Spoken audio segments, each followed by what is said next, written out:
Tito capítulo 2, pero por diversas razones, una de las cuales ya les mencioné, no vamos a meditar hoy en Ezequiel 16. Sin embargo, yo les voy a pedir que lo puedan leer para el próximo domingo. Eh, pero vamos a meditar sobre Tito capítulo 2, versículos del 11 al 14, que no es realmente un sermón expositivo, sino más bien voy a tomar una idea de ese texto y vamos a revisar lo que dice la palabra acerca de este tema. El título del sermón es Anhelo por la segunda venida del Señor. Anhelo por la segunda venida del Señor. Amados hermanos, hoy nos reunimos a meditar en esta verdad gloriosa que debe llenar nuestros corazones de esperanza. Es la segunda venida de nuestro Señor. Vivimos en un mundo lleno de muchos desafíos y dificultades, pero la Escritura nos llama a mantenernos el camino y nuestros ojos puestos en un futuro glorioso. Esa es nuestra esperanza donde encontramos fuerza, propósito y dirección para nuestras vidas. Y yo en serio, hermanos, lamento que el secularismo se ha infiltrado en nuestras iglesias. Y yo debo también confesarles que no es un tema del que hablo mucho. Yo trato de hablar de todo, ¿verdad? Para no descuidar ningún aspecto, pero este es probablemente un sermón que nunca había dado antes. Una idea perniciosa de que las cosas seculares se encuentran al mismo nivel que las cosas espirituales. Este es un problema en la vida de la iglesia. Debemos hacer una sana distinción. Cierto, todo es para la gloria del Señor, pero hay cosas que Él llama suyas. Todas las naciones le pertenecen a Jehová, nosotros lo cantamos en el Salmo 100, pero hay un pueblo que llama suyo, y somos nosotros. Somos nosotros santos. Todos los días son para reposar en Él, pero hay un día que Él llama suyo, que es el domingo. En todos los días Dios manifiesta su gloria a los hombres, pero hay un día especial que todavía está en el futuro, al cual el Señor llama su propio día. Esto lo dijo Pedro a la iglesia primitiva en Hechos capítulo 2, versículo 20. Predicándole a los judíos, Pedro dice: el sol se convertirá en tinieblas y la luna en sangre, antes que venga el día del Señor grande y manifiesto. Nosotros conocemos que el día del Señor es el domingo, porque de hecho Él así lo dice. Él dice: yo soy el Señor del día de reposo. Y también al domingo el apóstol Juan lo llama el día del Señor en Apocalipsis capítulo 1, versículo 10. Pero la Biblia también llama el día del Señor a la manifestación de Cristo con sus santos ángeles en el día final. Esta mañana meditaremos en la siguiente idea: anhelar la segunda venida de Cristo. Y me temo mucho que cristianos secularizados han perdido el anhelo por la segunda venida de Cristo. Saben que es una doctrina esencial de la fe, está en el credo, pero no se convierte en más que una doctrina. Se queda en ese plano. En los corazones de algunos creyentes nunca ha traspasado el muro del entendimiento hacia las entrañas del hombre espiritual. Yo quiero, hermanos, que este sermón sea un refrigerio para ustedes, que si han olvidado que el Señor viene, lo recuerden. Y si han perdido la esperanza, la recobren. Y si nunca se han sentido felices por el hecho de que el Señor vendrá de nuevo, hoy empiecen a vivir con ese anhelo. Vamos a meditar en 4 ideas. Primero, la promesa de una segunda venida, un anhelo firme en el corazón. La Biblia nos enseña que la segunda venida de Cristo es una verdad inamovible. Tan cierto como Jesús vino, así vendrá. Él nos dijo: vendré otra vez y os tomaré conmigo, para que donde yo esté, ahí estén ustedes. Juan 14:3. Esta promesa es el anhelo constante del corazón del creyente, una esperanza viva que nos impulsa a mirar más allá de las tribulaciones temporales. En Tito capítulo 2, versículo 13, Pablo nos llama a aguardar la esperanza bienaventurada y la manifestación gloriosa de nuestro gran Dios y Salvador Jesucristo. Este anhelo no es una mera expectativa, como quien espera la cocina, que sirvan el almuerzo, o como quien espera un día especial cualquiera, sino una esperanza activa que nos mueve a vivir en santidad, sabiendo que el Señor regresará para culminar su obra redentora. Este anhelo por la segunda venida no solo es una idea abstracta o una idea teológica, es una realidad que debe transformar nuestra forma de vivir. Cada día, cada hora, cuando nos enfrentamos con diferentes problemas y desafíos en un mundo caído, recordamos que nuestra esperanza no está en las cosas temporales, sino en la manifestación gloriosa de nuestro Salvador. Esta esperanza nos da una perspectiva celestial, ayudándonos a no aferrarnos a lo terrenal, sino a vivir con los ojos puestos en el cielo. Además, el anhelo de la segunda venida de Cristo es una fuente de consuelo. Es una fuente de fortaleza en medio de las pruebas. Como cristianos sabemos que la historia no terminará en el caos o la desesperanza. Aunque enfrentemos dificultades y persecuciones, nuestra confianza está en la promesa de Cristo, que regresará para restaurar todas las cosas. Esta certeza nos permite vivir con gozo y paz, aun cuando a nuestro alrededor parece desmoronarse. Esta semana se conoció la noticia de un hombre en Colombia que pidió la eutanasia. La eutanasia, como muchos saben, es el permiso que otorga el Estado, el consentimiento y la ayuda para quitarse la vida. Eso es la eutanasia.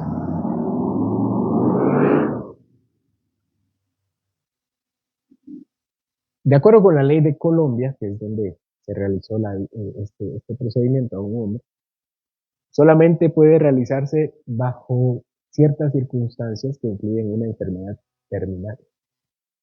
Y efectivamente, este hombre tuvo un accidente hace algunos años que lo dejó en silla de ruedas y posteriormente fue infectado por un hongo que atravesó su cuerpo hasta llegar a los huesos, a su cerebro y finalmente le provocó cáncer de sangre, es decir, leucemia.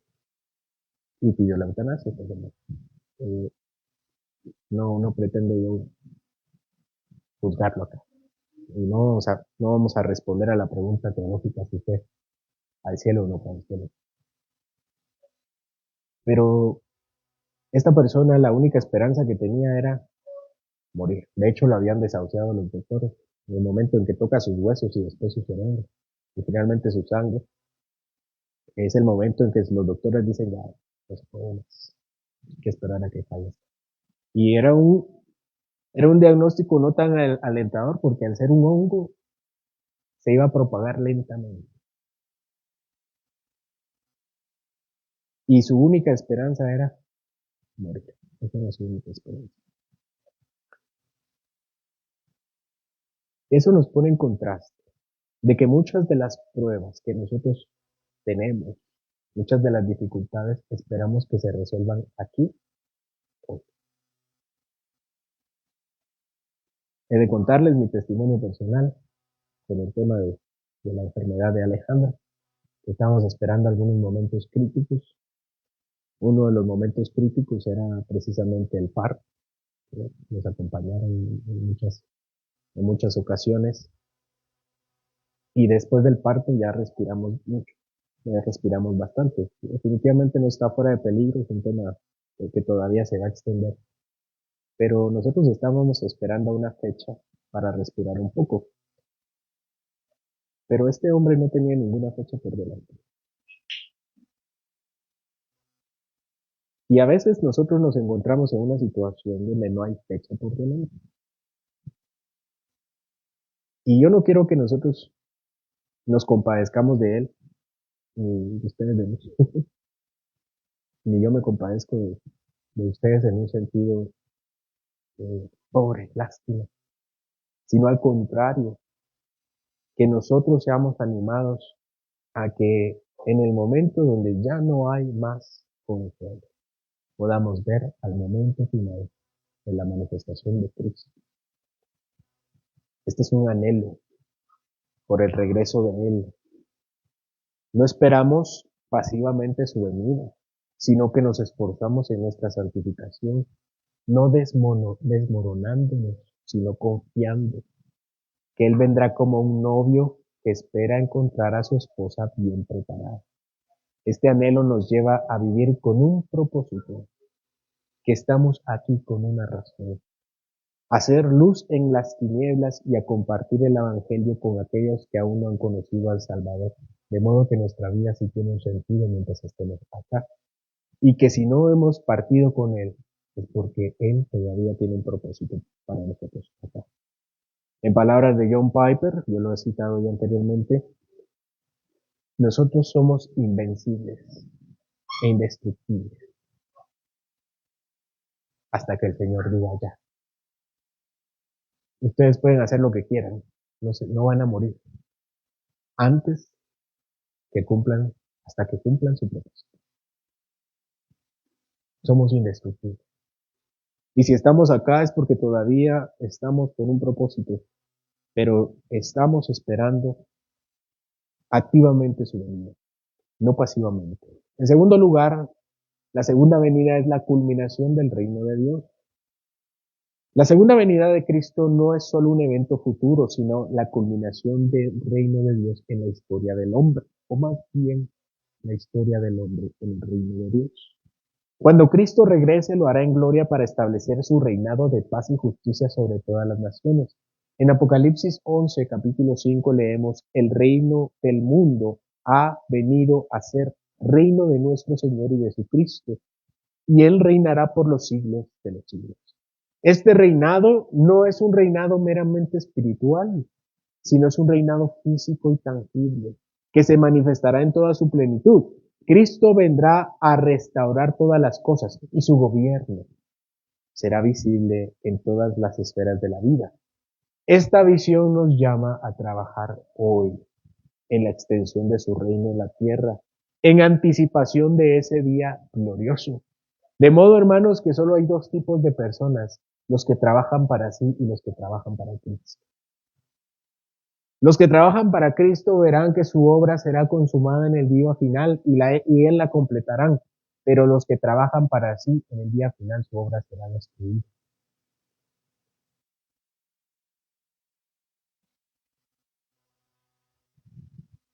Tal vez nosotros no tengamos esta experiencia porque nuestras playas tienen una arena muy especial para quienes han ido al mar, de la experiencia de construir cosas en la arena. Creo que lo más común es construir hoyos en la arena de nuestras playas. Y quien tiene la expectativa de dejar un hoyo en la playa quedará muy decepcionado rápidamente, porque el mar eventualmente lo llenará. Y si intenta construir un castillo, cualquier otra cosa, rápidamente quedará decepcionado porque el castillo prontamente quedará destruido. Entonces, hermano, tarde o temprano nuestra obra quedará expuesta, si estamos trabajando para nosotros o estamos trabajando para Él. La idea de la segunda venida como la culminación del reino de Dios nos recuerda que toda la historia, compuesta por cada una de las historias de los hombres, está dirigida a un propósito final: la plena manifestación de la soberanía de Cristo. Desde la caída de Adán, Dios ha estado trabajando en la redención de su creación, y esta redención tendrá su clímax en el regreso de Cristo. En este día, toda rodilla, toda lengua confesará que Jesús es el Señor. Estemos de acuerdo o no estemos de acuerdo con Él. Esto no solo será una victoria espiritual, como quien dice Cristo reina en nuestros corazones. No solamente será algo abstracto, será una verdad, una transformación de toda la creación, donde el pecado y la muerte serán finalmente vencidos. Mientras esperamos este glorioso día, estamos llamados a participar activamente en la expansión de su reino. La segunda venida de Cristo nos impulsa a vivir con una visión del reino que abarca todas las áreas de la vida, desde nuestras relaciones personales hasta nuestra participación en la sociedad. Y más aún, nuestra entrega a la verdadera expansión del reino de Cristo a través de compartir el Evangelio. Sabemos, como dice Pablo, que nuestro trabajo en el Señor no es en vano, como dice Primera de Corintios capítulo 15, versículo 58, porque cada acto de justicia, cada palabra de verdad y cada esfuerzo de paz es una semilla plantada en el suelo del reino, que florecerá plenamente en la venida de Cristo. El Señor le dijo a sus discípulos que cualquiera que le dé un vaso de agua a cualquiera de sus ministros no tendrá su parte, pero no quedará sin su parte en el reino del Señor.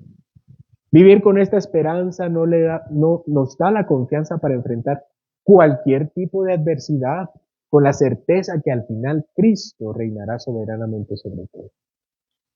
Esta visión del reino culminante nos ofrece perspectiva. Perspectiva en un mundo fracturado. Cuando vemos las injusticias y el sufrimiento a nuestro alrededor, podemos sentirnos tentados a la desesperanza. Hermanos, ¿cuántos de ustedes han trabajado en cosas que parecen no trascender en lo absoluto? Yo les he comentado algunas cosas, ¿verdad? Y esta semana he terminado mi relación laboral en donde estaba laborando. Y una de las cosas que meditábamos con una de las jefas era, yo le decía, yo no pensaba que el tiempo fuera a pasar tan rápido, 7 años. No es tanto, ¿verdad? 7 años. Y ella tiene 5 años. Y hay otros compañeros de 20 años, 25 años. Y el compañero que más lleva tiene 60 años. Tiene casi 80 años. Empezó a trabajar de 18 años, más o menos. Y la mayoría le dice, él lleva más tiempo de trabajar ahí que yo vivo. Y alguien que ya se podía jubilar, así le dice.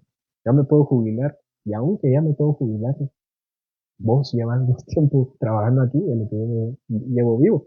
Vos viste el edificio, que es un edificio, a que lo construyeran, si yo lo vi cuando estábamos, decía él, ¿verdad? Cuando trabajábamos en tal lugar, allá. Yo vi el edificio ser construido. Y así muchos compañeros que se fueron. ¿Y qué fue de ellos? Ya se fueron. Solo el recuerdo. Y las personas que alguna vez los vieron y los recuerdan, se van a ir. ¿Y quiénes los van a recordar? Y su trabajo va a quedar en papel, en el mejor de los casos. Y por cierto, hace algunos años hubo una inundación y se quedaron todos los papeles. Ya ni el recuerdo escrito de esas personas está. Así que nos vemos tentados a la desesperanza pensando en que nuestras obras serán barridas como el mar barre la arena. No sé si se han puesto a pensar en eso, pero puede ser que muchos de nuestros nombres no trasciendan en el futuro.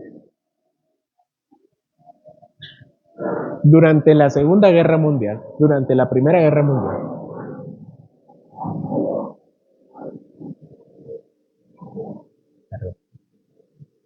durante la Primera Guerra Mundial murieron muchas personas. Durante la Segunda Guerra Mundial murieron muchas personas también. ¿Alguien recuerda los nombres de los primeros serbios que murieron en la Primera Guerra? ¿Y quiénes recuerdan? Tuvieron problemas, una vida, pensando en el futuro, con sueños, con anhelos, y nadie los recuerda. Y puede ser que ninguno de nosotros trascendamos como muchos trascienden, personajes importantes de la historia, pero eso no sucede así en el reino de Dios. Cada acto de justicia, cada palabra de verdad, cada esfuerzo por la paz, cada oración, cada lectura, cada alabanza es una semilla plantada en el suelo del reino, donde el Señor, donde el Señor segará todos los frutos. La promesa de la segunda venida nos asegura que la historia es relevante, importa y le importa a Él. La pregunta es si nos importa a nosotros en el sentido correcto. Cuando Cristo venga, establecerá un nuevo cielo y una nueva tierra, puesto sobre los adoquines de las buenas obras de sus hijos. Y aunque pueda ser intrascendente para muchas personas, no es intrascendente para el único por el cual nosotros deberíamos estar viviendo. En tercer lugar, la esperanza de la segunda venida es un impulso para la santidad y el buen testimonio. Saber que Cristo viene nuevamente debería inspirarnos a vivir vidas santas y dedicadas al Señor. Primera de Juan, capítulo 3, versículo 3 dice, y todo aquel que tiene esta esperanza en Él se purifica a sí mismo, así como Él es puro. La certeza de su regreso nos impulsa a vivir en santidad, sabiendo que seremos transformados a su semejanza cuando Él se manifieste. Esta esperanza también nos llama a evaluar constantemente nuestras acciones, nuestros pensamientos y nuestras motivaciones. Sabemos que cuando Cristo regrese, lo hará como un juez justo y compareceremos delante de su tribunal, como lo dice 2 Corintios capítulo 5, versículo 10. Esto debería llenarnos de temor. Tenemos esperanza, tenemos consuelo, pero también tenemos temor. No cualquier temor, como un temor, como un temor impío, pecaminoso, que no se doblega, sino un temor santo. Aquel temor que es necesario para vivir con integridad y pureza. Conscientes de que nuestra vida son un testimonio visible en la iglesia, un testimonio visible de la gracia de Dios en un mundo que observa. El mundo está observando. La esperanza de la segunda venida de Cristo nos desafía a ser coherentes con nuestra fe. A nadie le gusta que le digan hipócrita. De hecho, eso ofende mucho, ¿verdad? Es una palabra bastante fuerte. Pero debemos reconocer que muchas veces en nuestra vida somos hipócritas, porque no somos congruentes en lo que decimos y lo que hacemos, en nuestra fe confesada y en nuestra fe práctica. Esas inconsistencias deberían ser resueltas a través del pensamiento de que Cristo vendrá en su manifestación y su gloria para juzgar a los vivos y a los muertos. La santidad no es un solo mandato divino, sino una respuesta amorosa a la obra de Cristo en nosotros. Sabemos que hemos sido redimidos a un costo muy alto y por lo tanto estamos llamados a vivir de una manera con una integridad alta, como dice Efesios capítulo 4, versículo 1. Este llamado a la santidad se intensifica cuando consideramos que Cristo vendrá nuevamente para llevarnos con Él. Al meditar en su regreso somos motivados a apartarnos del pecado, sabiendo que debemos presentarnos ante Él como una iglesia pura, sin mancha y sin arruga. ¿Quién de nosotros que espera una fiesta no se prepara? Plancha su ropa, tal vez nunca la plancha y ese día la plancha. Se lava los dientes, se echa ungüentos y perfumes, se prepara para la fiesta. ¿Por qué nosotros no deberíamos hacerlo esperando la venida de Cristo? Y esto es algo bastante especial, porque no sabemos cuándo Cristo venga. Entonces deberíamos cada día limpiarnos de toda contaminación, prepararnos, ataviarnos, pero no con perfumes ni con ropas especiales, sino en santidad, en buenas obras. Cada día es una oportunidad para limpiarnos de toda contaminación de sangre y espíritu, perfeccionando la santidad en el temor de Dios, como dice 2 Corintios 7:1. Además, la santidad es una señal de nuestra preparación para encontrarnos con el Señor. Como las vírgenes prudentes en la parábola de Mateo 25, debemos mantener nuestras lámparas encendidas y nuestras vidas en orden, esperando con anticipación el momento en el que el novio regrese. No esperar hasta el último momento para ponernos a cuentas con el Señor, Yo siempre he pensado que aquella forma de pensar de las personas que se quieren arrepentir al último momento y que en el último momento serán salvas, es una forma bastante necia de pensar. Yo no creo que nadie en el día final, si no se arrepintieron antes, no se van a arrepentir en el último día. El día es hoy. Y yo siempre lo he dicho y lo voy a mencionar nuevamente. Yo pienso en Jesucristo colgado en la cruz con dos ladrones a la par. Al principio dice un evangelio que los dos lo estaban maldiciendo, pero eventualmente parece que uno se quebranta y le dice, Señor, acuérdate de mí cuando vengas en tu reino. Y el otro lo regaña, ¿verdad? Le sigue insultando. Y le responde el otro ladrón, lo reprende. Y nosotros hemos hecho cosas para estar acá, pero este que ha hecho. Y es cuando el Señor le dice, te digo que hoy estarás conmigo en el paraíso. ¿Qué pudo haber pensado por su mente? ¿Qué pienso yo que pasó por su mente? Desperdicié toda mi vida. La desperdicié. Después, he perdido toda mi vida. Entonces, quienes piensan que en el último momento pueden arrepentir, lo pueden hacer. Pero ¿por qué llegar al último momento para decir, he desperdiciado mi vida?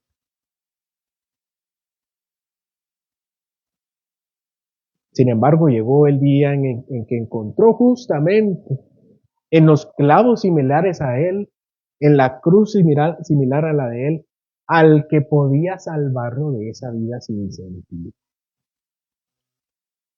Así que hermanos, ¿por qué esperar hasta el último momento para pensar en la santidad y no purificarnos cada día? Esa preparación es la forma en que nosotros estamos convencidos y entendemos que es la forma en que Cristo quiere que vivamos. Cualquiera que piense que la santidad es una carga, debería pensar, debería redefinir su concepto de lo que es la santidad y lo que es la carga. ¿Quiénes piensan que el pecado es una carga? Aquellos que no quieren vivir en el pecado. ¿Quiénes piensan que las buenas obras son una carga? Aquellos que no quieren vivir en buenas obras. Sacar un poco de dinero y regalárselo a alguien solamente traerá satisfacción cuando la persona tiene gozo al dar. Al tacaño le duele. El dinero no tiene ningún poder en ese sentido, sino es el corazón del hombre que está aferrado a ciertas cosas. Así que el llamado a la santidad, pensando en la venida del Señor Jesucristo como una forma de vivir, es solamente coherente para alguien que ama la santidad, que ama las buenas obras.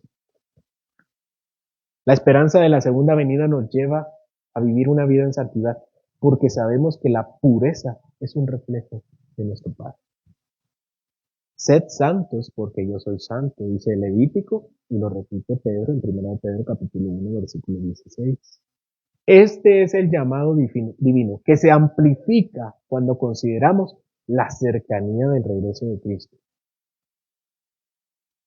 Yo sé que esto es algo intuitivo, pero lo voy a decir. Cada día estamos más cerca. Alguien podrá decir, ni modo, que más lejos. Pero no todos lo entienden.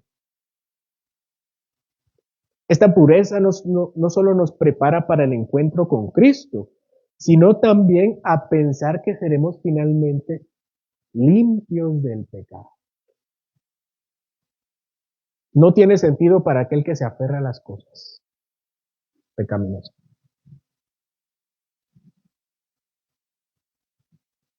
Y ya lo he referido yo también bastantes veces a aquella señora que canta con sus hermanas, ¿verdad? Un video, una señora que canta, un coro que dice que nos vengas a llevar. Y atrás una que dice, pero no todavía, Señor. Y ellas se rieron, creo que hay unas que se rieron, pero meditando en el canto que están cantando ahí en la iglesia, la señora tenía unos 90 años. No, definitivamente no ve la segunda venida como algo, como una esperanza. Está aferrada todavía a lo de hoy. En cuarto lugar, la segunda venida es una urgente motivación para evangelizar. La certeza de la segunda venida de Cristo nos impulsa a evangelizar con mayor urgencia y dedicación. Jesús mismo nos enseñó que su regreso es inesperado. ¿Qué dice Mateo, Tesalonicenses, primera de Tesalonicenses 5:2? Es como un ladrón en la noche. Lo que nos llama a estar siempre preparados, no solo en nuestra vida personal, sino también nuestro testimonio hacia el mundo. Sabemos que cuando Cristo regrese, la puerta de la gracia se cerrará, tal como se cerraron las puertas del arca cuando empezó a llover en la historia de Noé. Y aquellos que no han conocido la salvación enfrentarán la realidad del juicio eterno. Este conocimiento nos debe despertar a nosotros un profundo deseo de compartir el Evangelio con todos aquellos que aún no han oído o aceptado la buena nueva de Jesucristo. La realidad de la segunda venida también nos recuerda que estamos llamados a ser embajadores de su reino. En 2 Corintios capítulo 5 versículo 20 dice Pablo: somos embajadores en nombre de Cristo, como si Dios rogase por medio de nosotros. Os rogamos en nombre de Cristo, reconciliaos con Dios. Este llamado a la reconciliación es urgente, sabiendo que el tiempo es corto y que el Señor podría regresar pronto. Como embajadores debemos llevar el mensaje de salvación a cada rincón del mundo, implorando a las personas que se vuelvan a Dios antes de que sea demasiado tarde. Cristo viene. Y esa realidad debería motivarnos a no perder ni una oportunidad de hablar del amor y misericordia de Jesús. ¿Quién de nosotros ve en su vida como una oportunidad para que el mundo sea salvo? Y vean que la vida eterna tiene poco que ver con la ausencia de infierno, y más bien con una presencia infinita en Cristo Jesús. Es cierto, el Señor nos salva del juicio y del infierno, pero lo mejor es pensar en la salvación como la eterna felicidad en el Señor. Esta semana leí algunos teólogos de la Edad Media, que son poco conocidos, poco leídos, y decía Isaac de Nínive, se llama Isaac de Nínive, que el infierno es la falta del amor. El infierno es la falta del amor. Y muchos viven su vida sin amor para darse cuenta que al final de los tiempos vivirán eternamente sin amor, porque nunca conocieron al que es el amor verdadero.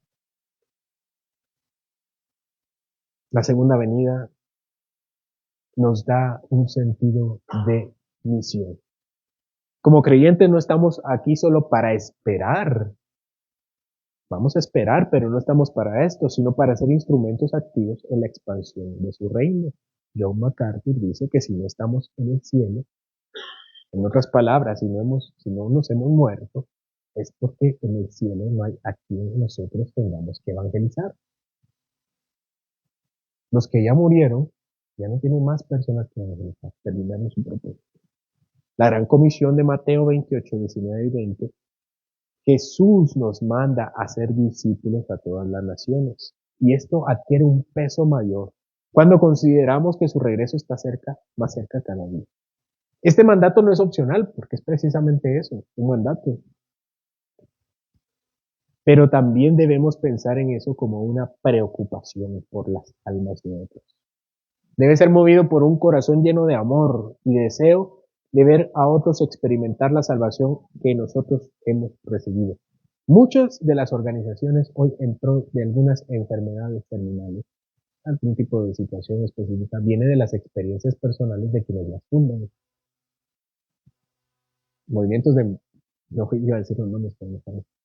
Movimientos, por ejemplo, a favor del síndrome de Down, viene de una persona que ha vivido en su familia una persona con síndrome de Down.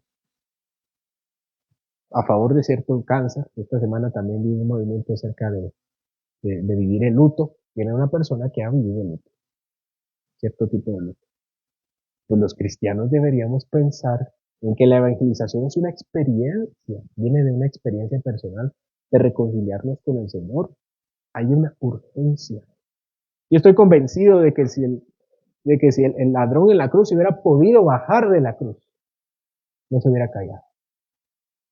Esa fue la experiencia de Pablo. Pablo tuvo una experiencia cercana con el Todopoderoso y aunque no podía ver, él tampoco podía dejar de hablar. La misma experiencia que tuvo el endemoniado. Y el Señor le dice, cállate, no vayas a decir nada. Y él lo único que hizo fue exactamente no hacerle caso. Fue a hablar a los de Gadara.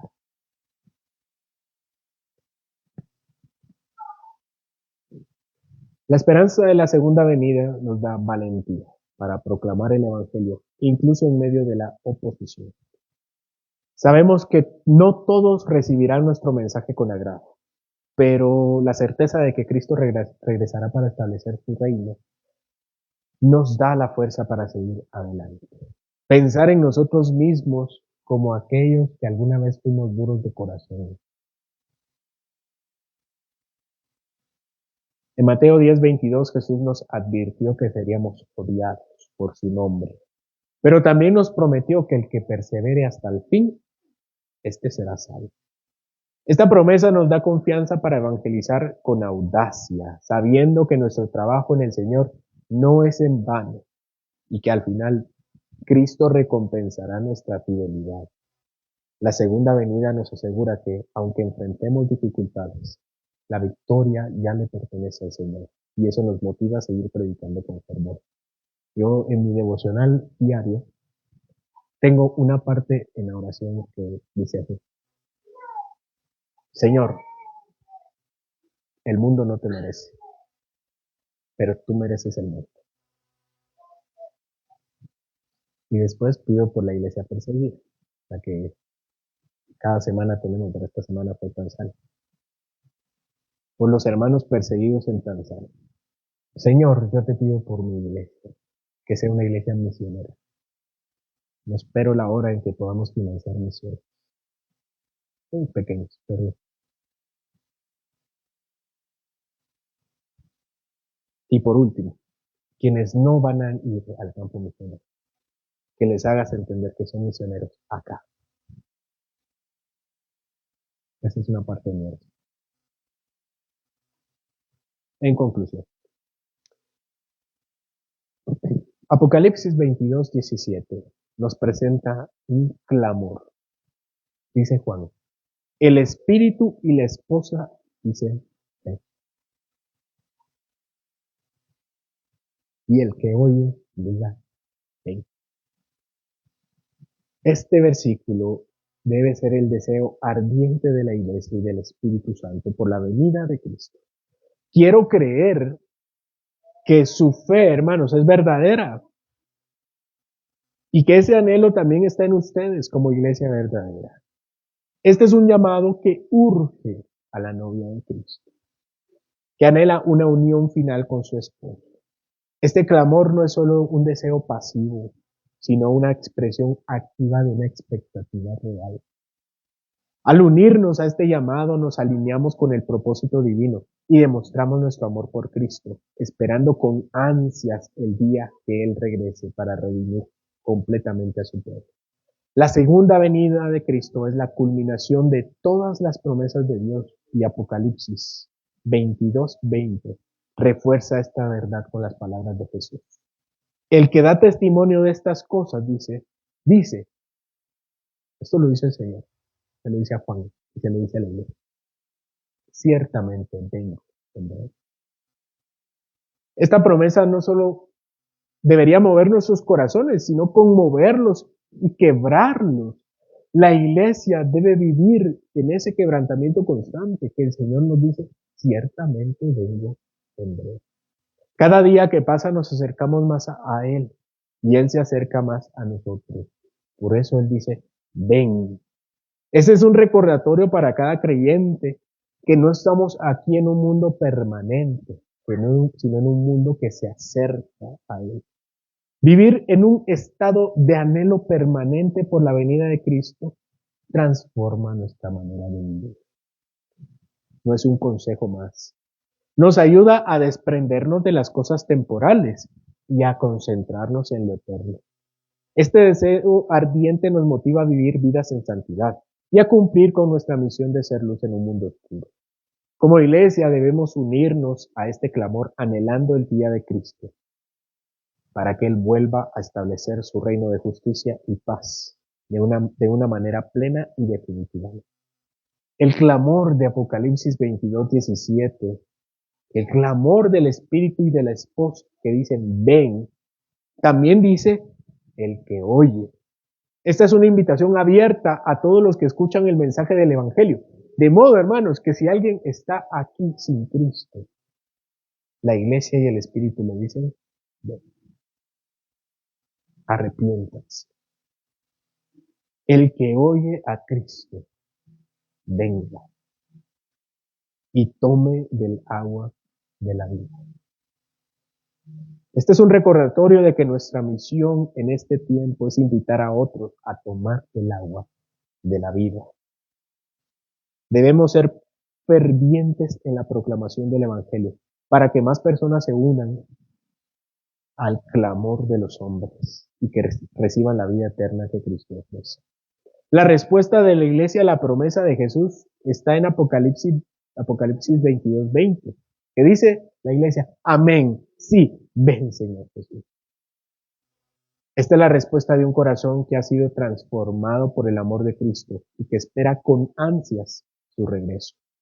Que esta sea nuestra oración diaria, un clamor constante que refleje nuestro amor y deseo por el Salvador.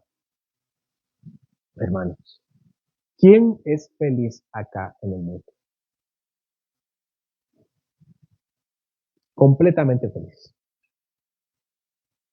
No seamos excesivamente humildes. El Señor me ha dado gozo acá. Amén, el Señor nos ha dado gozo. Pero seamos honestos, no hay un gozo permanente ni pleno acá. Eso es una realidad que debemos recordarnos y es una realidad que fluctúa en nuestra vida. Tiene altibajos, pero en la vida venidera habrá un gozo permanente, pleno y perfecto. ¿Alguien desea vivir como lo estamos haciendo aquí por siempre? ¿O deseamos que aquellas bendiciones de las que ya gozamos aquí sean perfectas en el día final? Al menos, yo deseo ver a mis amados que ya partieron y deseo que mis amados que están acá, que están sufriendo, ya no sufran. Y deseo yo ya no sufrir tampoco, ya sea por las pruebas o por los pecados. Deseo que las enfermedades se acaben. Y no lo digo como una respuesta de un certamen de belleza, lo digo verdaderamente. Deseo que el dolor sea eliminado y los malhechores reciban justicia. Deseo que el mundo crea para entrar en el reposo eterno. Y sobre todas las cosas, más que cualquier regalo, deseo verlo a Él, cara a cara, tal como es Él. Y yo les pregunto, ¿desean ustedes verlo también?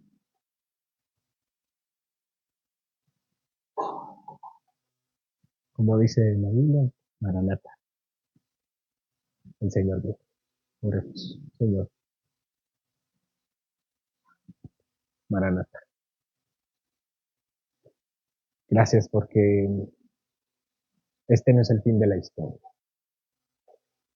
y que el sufrimiento se acabará y el dolor terminará. El miedo, la incertidumbre, las aflicciones se terminarán porque tú vendrás. Y no solamente para nosotros, sino para aquellos que son llamados por ti. Ayúdanos, Señor, a ser embajadores fieles predicadores, a entender que todos tenemos un púlpito en nuestra vida diaria, que todos los días es una oportunidad para, para reconciliar al mundo contigo, porque somos embajadores tuyos. También, Señor, que esta verdad sea un motivo para anclarnos en la santidad, en una vida deseosa por frutos, Señor, perfeccionándonos cada día, preparándonos para aquellas bodas finales, preparándonos para la gran fiesta, el banquete final, creciendo, Señor, en santidad y no retrocediendo. Te pido, Señor, que nos ayudes a velar diligentemente como las vírgenes piadosas, a pensar, Señor, que tú vendrás en cualquier momento, pronto, Señor. Gracias porque nos permites pensar en esta verdad y que estamos en una religión, creemos una verdad que vive a la expectativa de una nueva realidad. Que cada uno de los hermanos que está acá no piense tanto en las dificultades de la tierra, ni en las condenas del infierno, sino en la plenitud de vida que hay en ti, de verte cara a cara, ver tu manifestación y tu reino aquí, Señor, para que podamos deshacernos del pecado, con el cual todavía cargamos y el cual también aún amamos. Ayúdanos, Señor, a despojarnos de él, arrepintiéndonos, reconociendo que te deshonramos. Sé tú, Señor, para nosotros nuestra santificación. Y gracias, Señor, porque podemos tener esa esperanza verdadera. En el nombre de Jesucristo oramos. Amén.